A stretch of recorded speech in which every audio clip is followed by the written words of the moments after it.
Israelite history. The symbols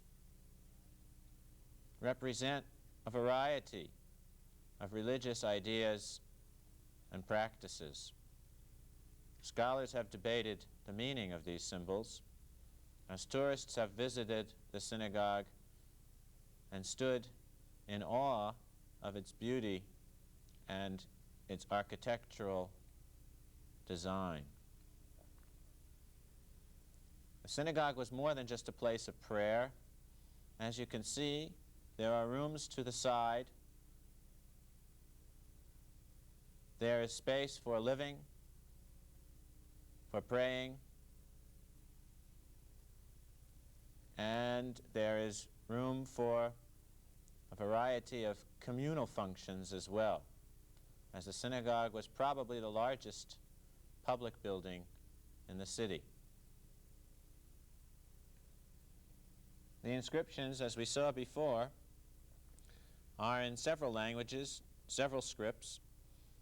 The legends of the seasons of the year and the zodiac circle are in Hebrew, and the single word shalom is within one of the Greek inscriptions.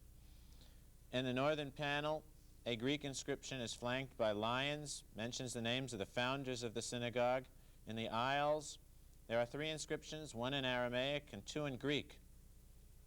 These have all been studied quite thoroughly by scholars who have tried to decipher the meanings of these inscriptions and their significance for the understanding of ancient Judaism. Not far from Tiberias is the ancient site of Capernaum. The ancient synagogues of Galilee, though few in number, are a continuing source of interest for investigators.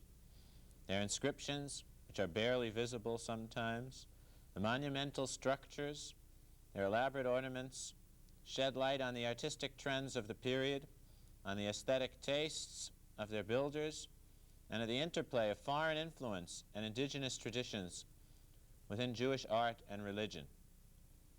Synagogues point to the existence of a vibrant Jewish community in a period characterized by both spiritual and economic advancement, as well as political security.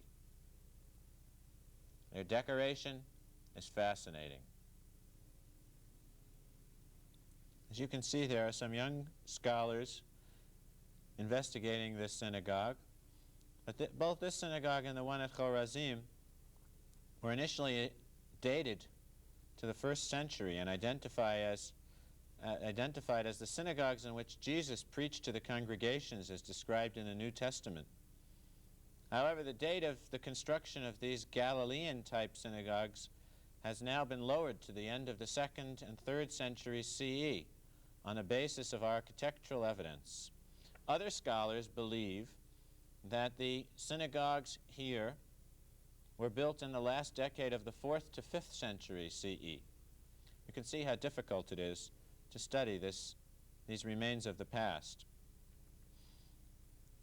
It was difficult for early students of these synagogue remains to believe that the buildings were erected by Jews because they viewed the ornamental motifs as forbidden images taken from the world of idolatry. Instead, they proposed that the synagogues were built by Roman authorities as a gesture of goodwill. But this has certainly been refuted by the overwhelming evidence of synagogue sites throughout ancient Israel. The Jews themselves, under the influence of both the surrounding culture, Hellenistic world, decorated their synagogues with many different kinds of motifs, both in mosaic, on the columns, and throughout the buildings and throughout their towns.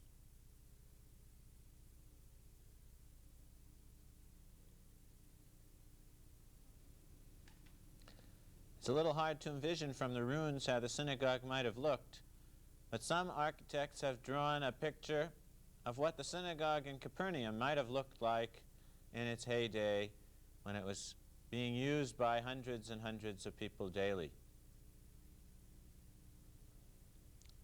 Just a few minutes above Capernaum is another town from the time of the rabbis of the Talmud called Korazim.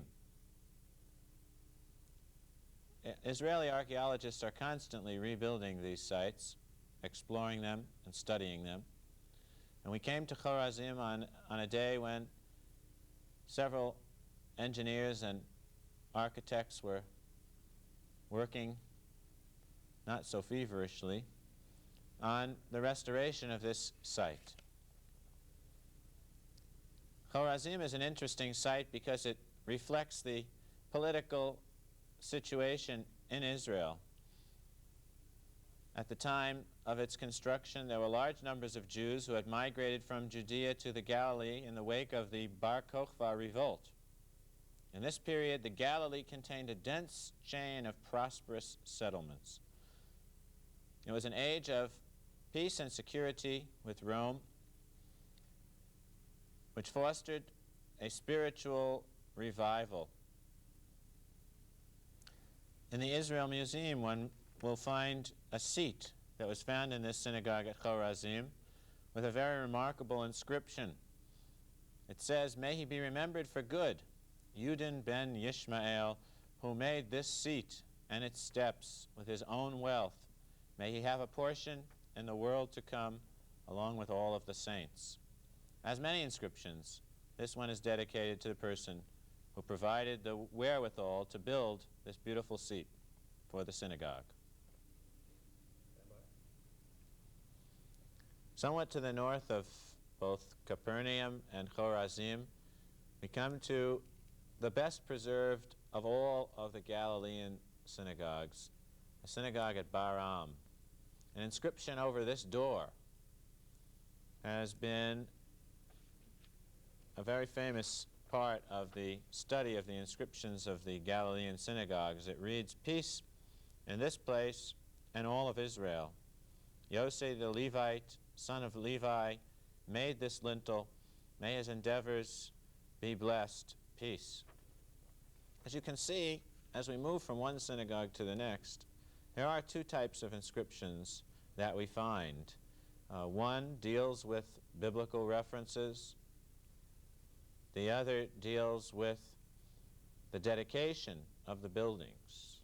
It's striking to consider that in 2,000 years, if one enters a synagogue in modernity, one will find both kinds of inscriptions, both the inscriptions of religious significance and sometimes more prominently the inscriptions which mention the names of those people who have made it possible to build these structures.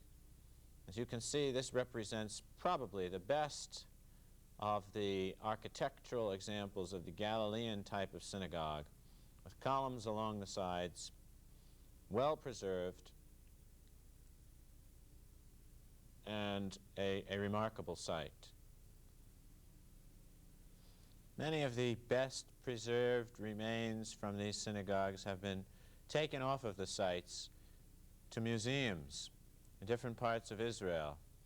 And I think it's of interest to go to those museums, both the Rockefeller and Israel museums, to see some of the remains. But here we stop first at Akko, by the sea.